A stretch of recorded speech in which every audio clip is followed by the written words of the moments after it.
Thank you. USA. USA.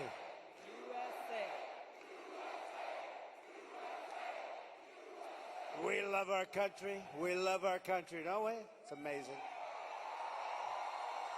And it's a great country, but we have to take it back because our country's not feeling so well nowadays, and we're going to bring it back, and we're going to make it healthy and beautiful and better than ever. And it's really, this is some crowd, and you can duplicate the crowd outside.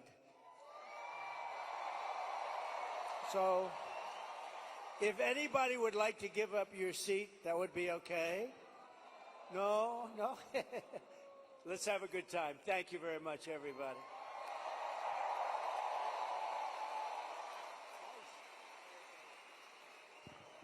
That song gets me fired up every time. So great.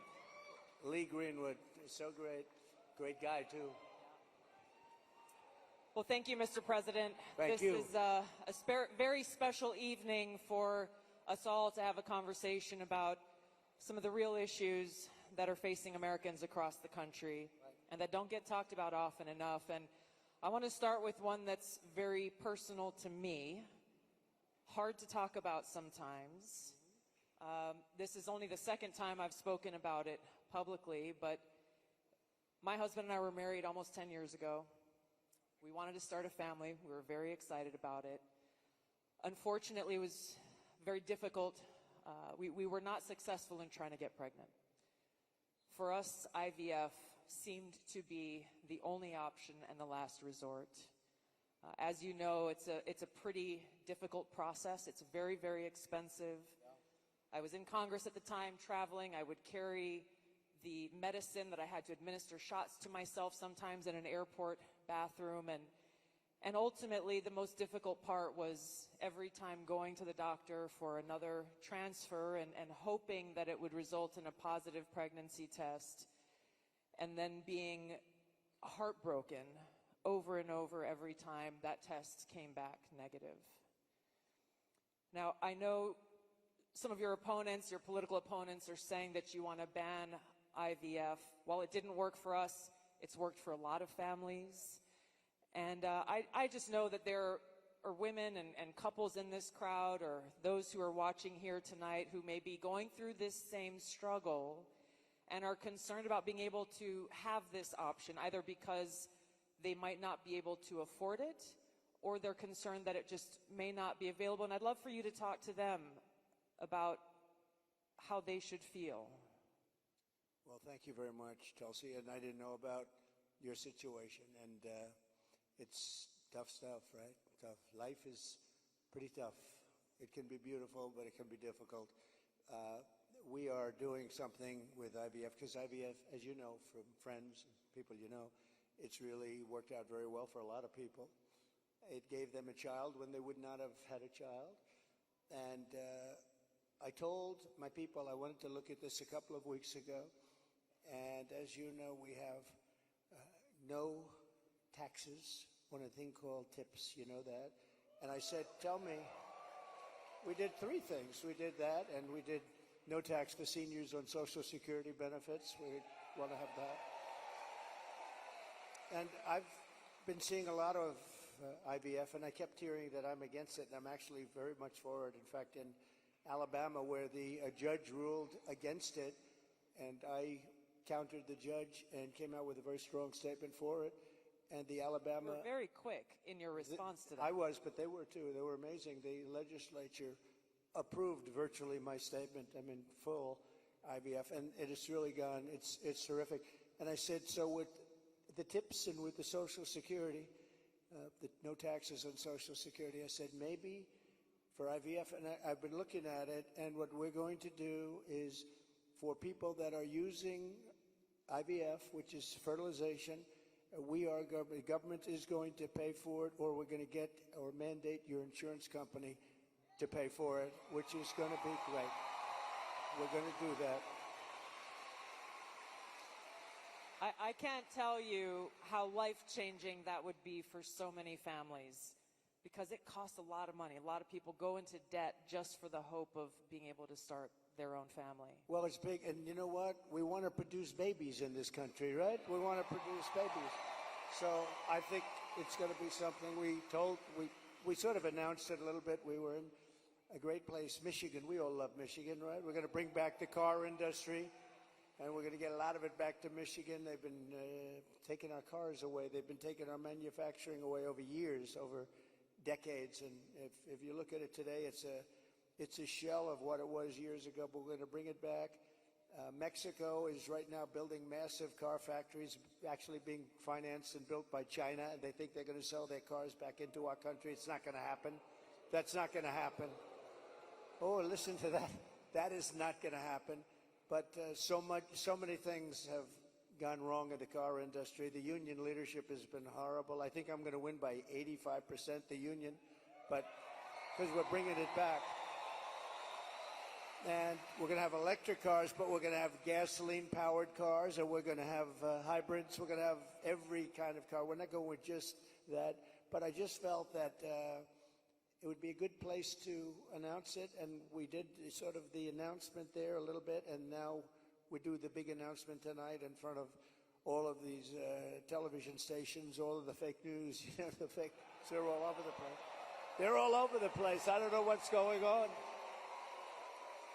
We don't even know, I was saying, because we're doing this, and I finished, and I figured I was going to come here, and we're going to make a speech. I had a speech all set for you. I was ready.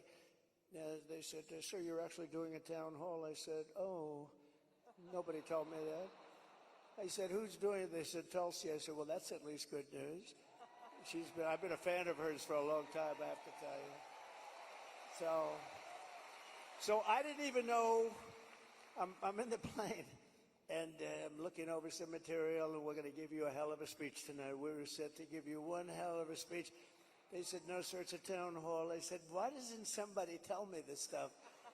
And I don't even have any idea who we're doing it for. I don't know. Is it for a network or what? I see a lot of television all over the place, so maybe it's on all of them. But I did get to see the strangest thing today. I looked at the news conference of Kamala. I call her Comrade Kamala. She's you know that. She's a Marxist. Her father was a Marxist before her. So she was brought up in the family tradition. And she really is, and this country is not ready for a Marxist. We don't want a Marxist as a president. And she destroyed San Francisco. She destroyed California. And we're not going to let it destroy our country. I'll tell you, it's not going to happen. So, but just to finish, so for some reason she doesn't want to talk to anybody. So she's either not the smartest light in the ceiling. I'm trying to be nice here. I want to be. They say, be nice, sir, be nice. It's hard to be nice when somebody is destroying your country and wants to destroy your country. It's hard to be like nice. But she is, she was a terrible vice president. She was a terrible border czar, worst in history probably, not just in this country. But the border, millions and millions of people, I say 20 million plus, have poured through the border during their term. I had the safest border in the history of our country. They have the most unsafe border in the history of the world. And they're coming through. And many of them are from prisons and jails. There's a slight difference, as you know, prisons and jails. Many are from mental institutions and insane asylums. And many are terrorists. And they're pouring into our country at a level. I don't know if you saw the news today, Tulsi. They had a lot of them, Venezuelan people with lots of machine guns taking over a building someplace. I'm looking, I'm saying, where is that? They went in and they took over a building. This is just the beginning. They're taking their criminals from all over the world, not just South America, not just Venezuela, which you've been reading about, all over the world. They're taking their criminals and they're dumping them into the United States. Kamala is allowing it to happen. And they actually want to give them papers. They want to make them citizens, and they want to give them your Social Security. They want to give them your Medicare. and your Social Security will collapse under her. I'm the one that's going to protect the Social Security. But they're coming. I will totally protect, as I did for 4 years. And there was no age increase. There was no anything. We're going to protect. You know, they destroy you with inflation, and then they want to destroy your Social Security. So it's not going to happen. But this is going to be the most important election in the history of our country. So I just want to say that it's an honor to be with you tonight. It's a forum that's very different because I have no idea who the hell is broadcasting it. But all we'll do is we'll talk because we're friends. I love this state. I gave them Marinette. We gave them a very big, you know, Tulsi, we have a ship contract. And as you know, we gave Marinette yards, but we gave them a tremendous contract. They wanted it all over the country. I said, we're going to get it for Wisconsin, and it's a big one. And they're doing a great job, I understand. So we got that. And we're going to have a good time tonight. So let's go. Mr. President, you talked about immigration. We actually have Amber here who's quite concerned about that, and she's got a question for you.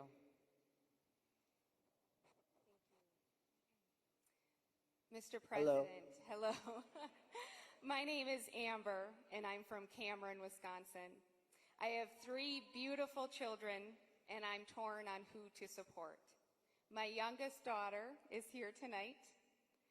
My oldest son is 18, and he just started trade school this week.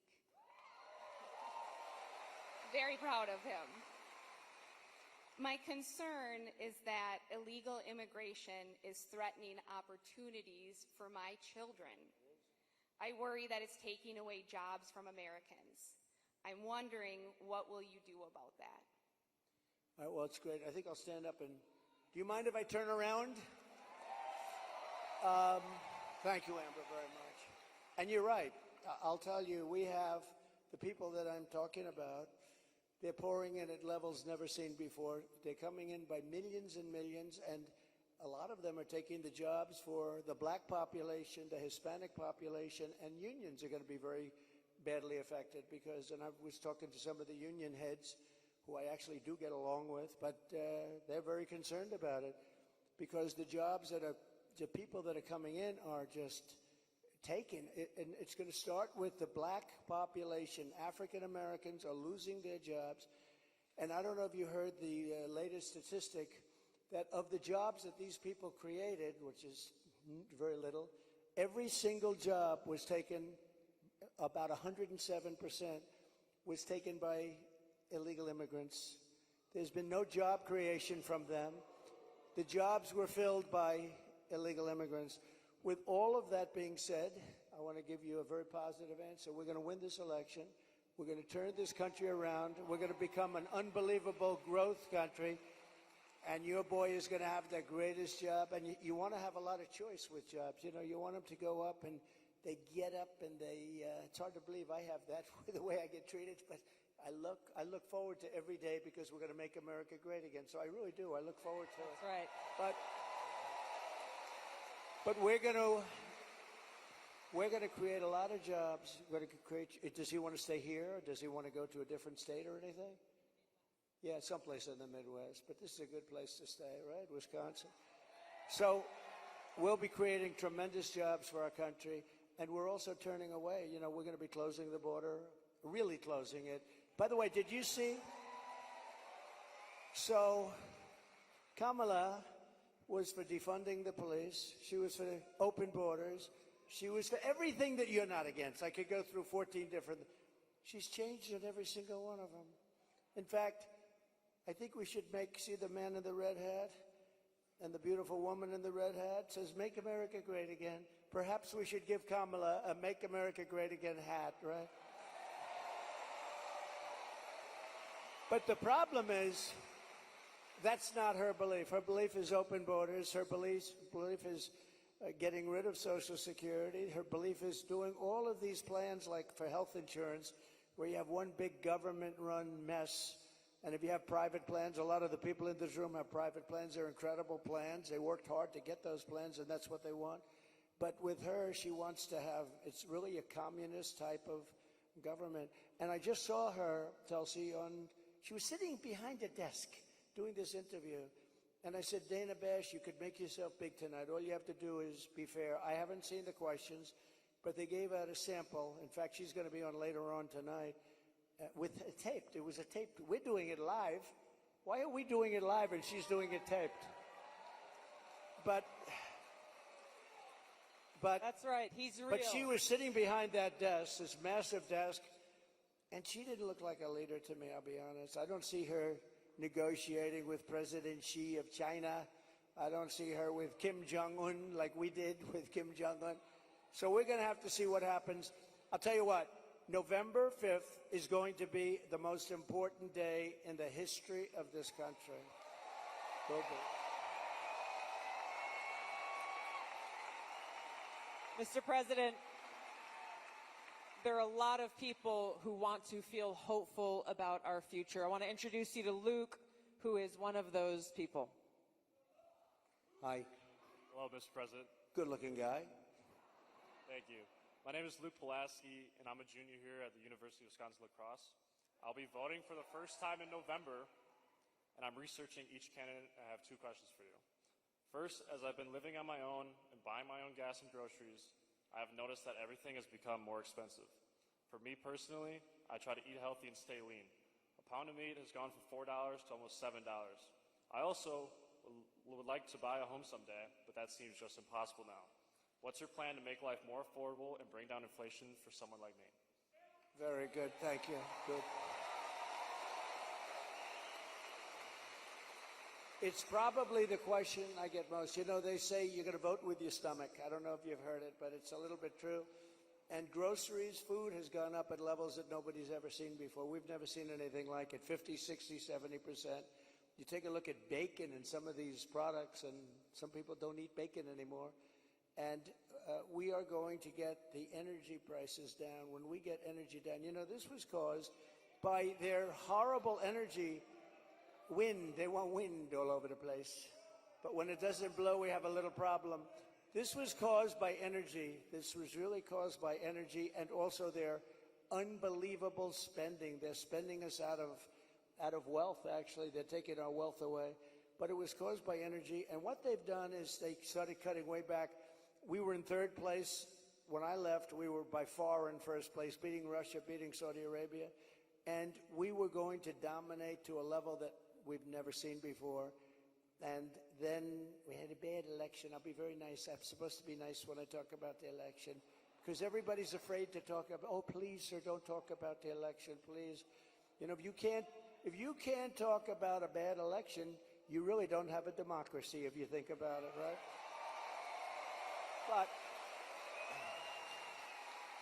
But what they did, Tulsi, is they took back the oil production. The oil started going crazy. That started the inflation. Then they went back. They said, go back to where Trump was.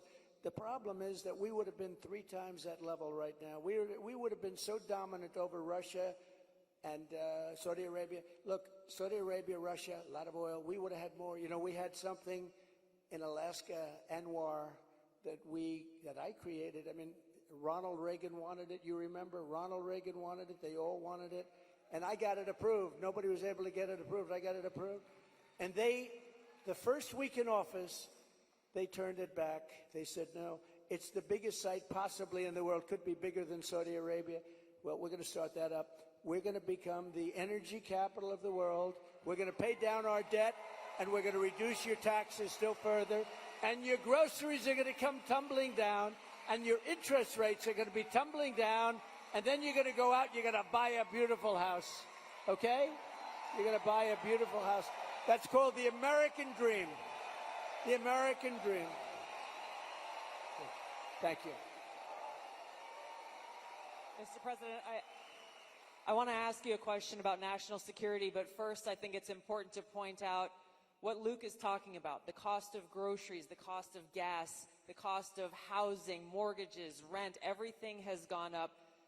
Kamala Harris's plan that she has announced is government price controls. And I think it's important to touch on, you just laid out your plan. What's going to happen if Kamala Harris institutes price controls? So that's a communist plan. It's never worked. And it's been tried by others. Believe it or not, Richard Nixon tried it. A lot of people tried it.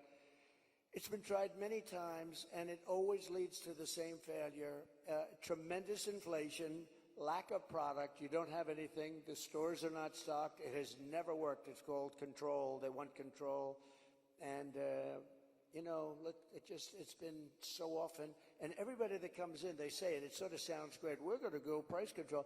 Actually, when she announced it, she got absolutely slaughtered by even Democrats because it doesn't work. It's a known loser. So now she doesn't talk about it. Do you notice she doesn't talk about climate change anymore? She's not talking about it. You know why? Because people don't want to hear it. They want to live a good life. They want to live a life.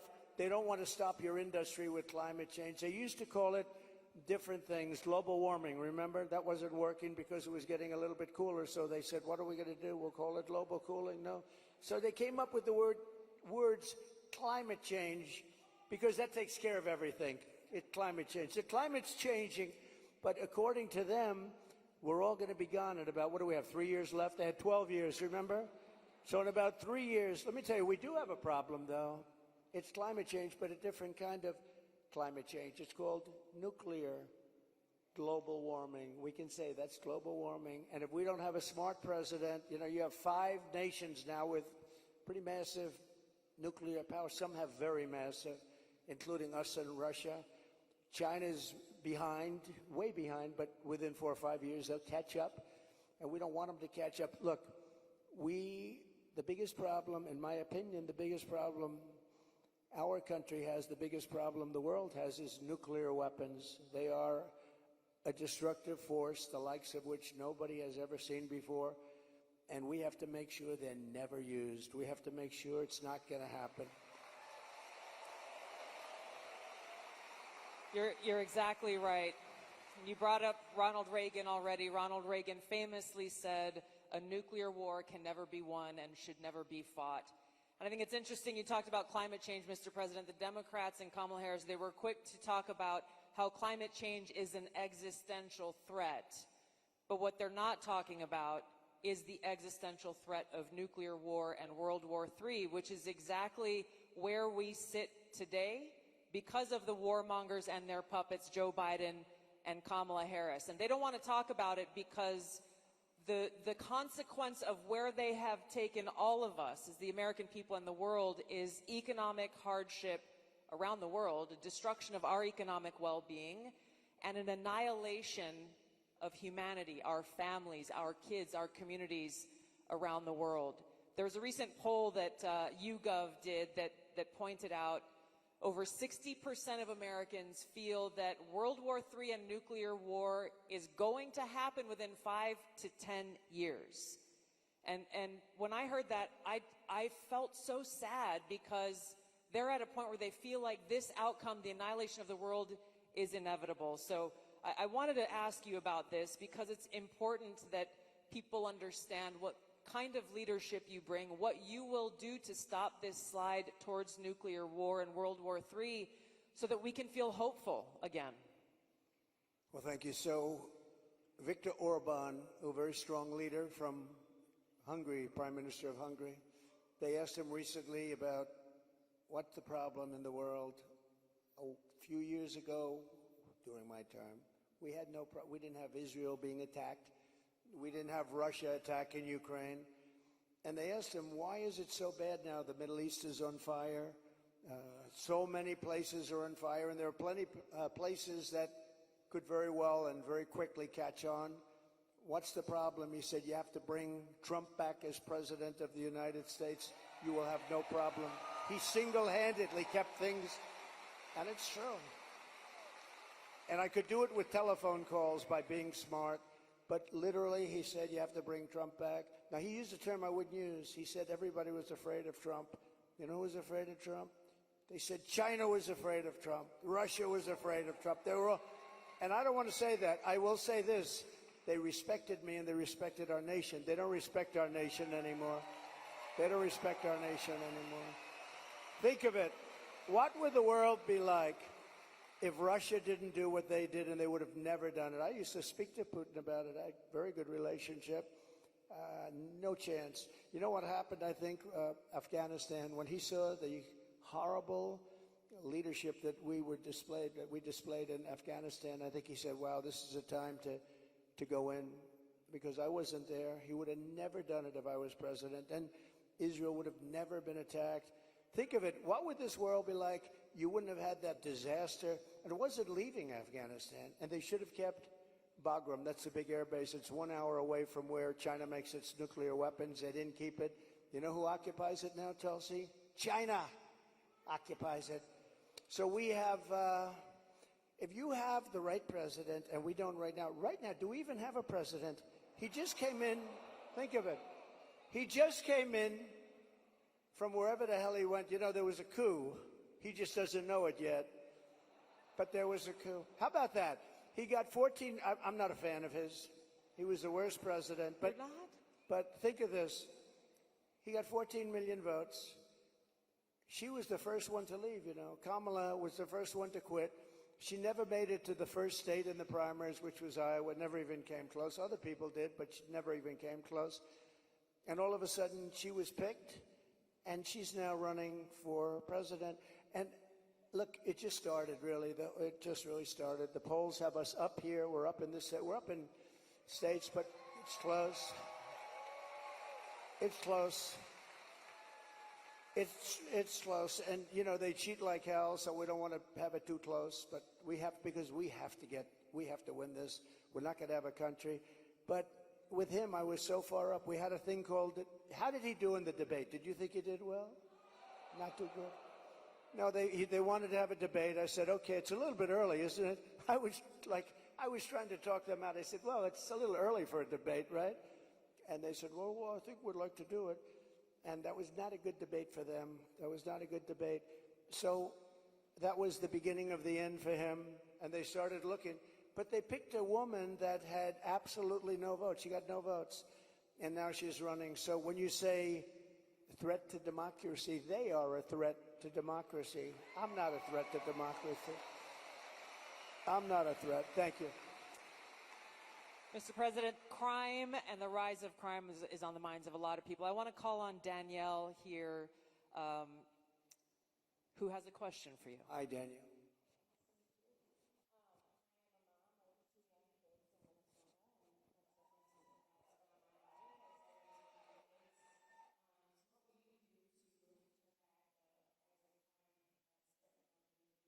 Well, you need, and you get a lot of those questions from Minnesota.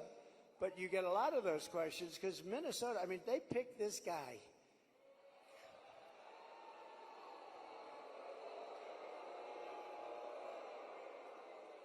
He is weird.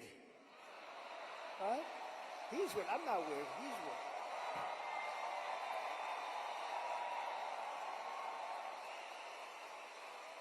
No, he's a weird guy. He's a weird dude. You know, see, they come up with sound bites. They always have sound bites. And one of the things is that JD and I are weird. That guy is so straight. JD is he's doing a great job. Smart. Top student. Great guy. And he's not weird, and I'm not weird. I mean, we're a lot of things. We're not weird, I will tell you. But that guy is weird, don't you think? You know, he signed for, and this is, who would think that this is even happening in our country with men playing in women's sports and all of this? But he has it at a level that nobody can believe. A bill that every boy's bathroom will have tampons. Okay. Hence his name, Tampon Tim. But think of it. Think of it. And you know, on the question of abortion, he is the one. Abortion in the 9th month. And if the baby in Minnesota, and I'd love to win Minnesota because those people aren't digging this guy. They're not digging this guy. But think of this. 6 states, Minnesota's one of them. If the baby is born, you're allowed to execute the baby think of that, after birth in Minnesota, you're allowed to execute.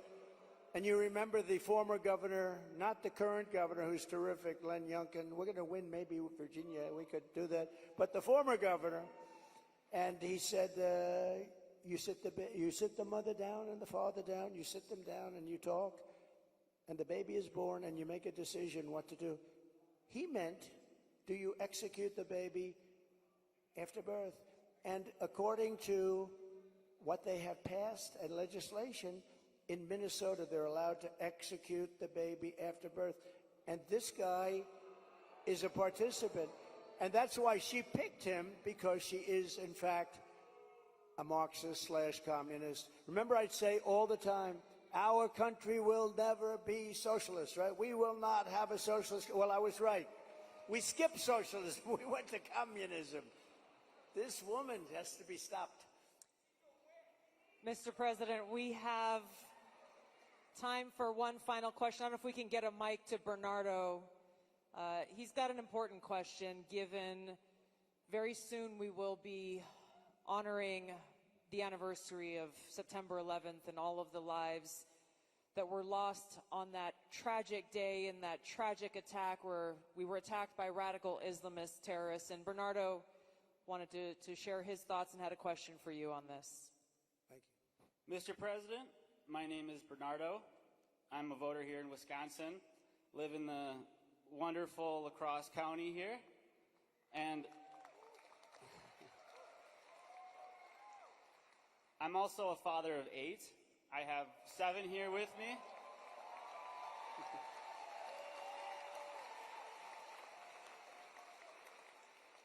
And it's the anniversary of 9/11 is coming up. I'm concerned that we're more vulnerable now than ever.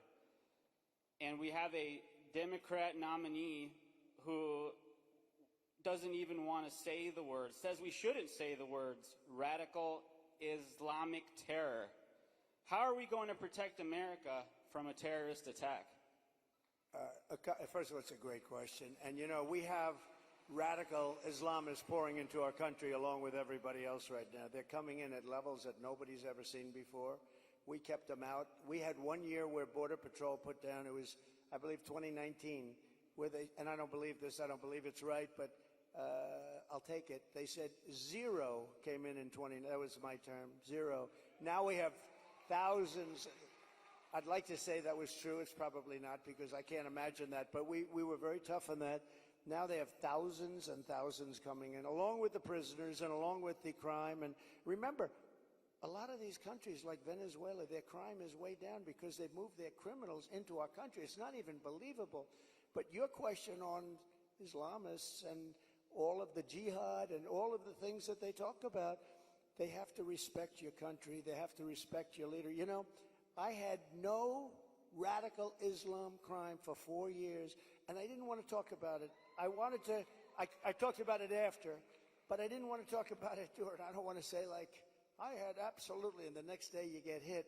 But we had none, 4 years of it, because they respected your president, they respected your country, and we have to bring back that level of respect, and we're going to do it. We're going to do it. And we're not letting the wrong people into our country. Okay, thank you very much. Great question. Thank you, Mr. President. I know you have run out of time here, but thank you for having this conversation with the people of Wisconsin and people across the country who are watching and concerned about these very same issues. Thank you, Mr. President. Thank you everyone, much. for being here. Thank you, everybody. Vote. Vote. Thank you, everybody.